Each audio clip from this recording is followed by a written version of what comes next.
धोंड्याच्या महिन्यात सासरवाडीला जाऊन पुरणपोळीवर ताव मारणं नाशिकच्या एका जावई बापूंना चांगलंच महागात पडले।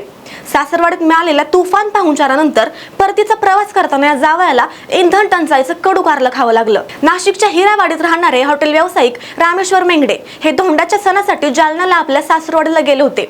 तिथे मानपान आणि सोन्या चांदीचे दागिने घेऊन पुरणपोळीचा तृप्त ढेकर देऊन ते गाडीने नाशिकला परत निघाले। पण खरी अडचण तर पुढेच होती। जालना ते छत्रपती संभाजीनगर रस्त्यावर तब्बल 7 ते 8 पेट्रोल पंप असूनही एकाही पंपावर पेट्रोल किंवा सीएनजी उपलब्ध नव्हता। सगळे पंप जणू सुट्टीवर गेल्यासारखे बंद होते। तिथे शेतकरी आणि नागरिक हातात कॅन घेऊन पहाटेपासूनच रांगेत उभे होते।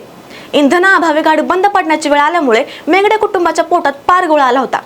अखेर छत्रपती संभाजीनगर मध्ये एक सीएनजी पंप चालू दिसला, पण तिथेही तब्बल 1.5 किलोमीटर लांब रांग लागली होती। खरं तर समृद्धी महामार्गावरून जालना ते नाशिक हे अंतर 3.5 ते 4 तासात पार होते, पण या इंधन टंचाईच्या मनस्तापामुळे बिचारा जावई बापूंना नाशिकला पोहोचायला चक्क 8 तास लागले।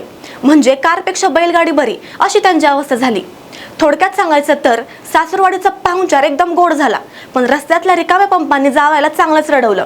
सध्या राज्यात सुरू असलेल्या या इंधन टंचाईचा फटका आता सर्वसामान्यांसोबत सासरवाडीला जाणाऱ्या जावयांनाही बसायला लागलाय। जर हे संकट लवकर दूर नाही झालं तर पुढच्या वेळी जावई बापूंना सासरच्या पुरणपोळ्या खायला थेट एसटी किंवा बैलगाडीने जावं लागेल, हे मात्र नक्की। ही माहिती तुम्हाला कशी वाटली हे आम्हाला कमेंट करून नक्की सांगा आणि पाहत राहा .com महाराष्ट्र।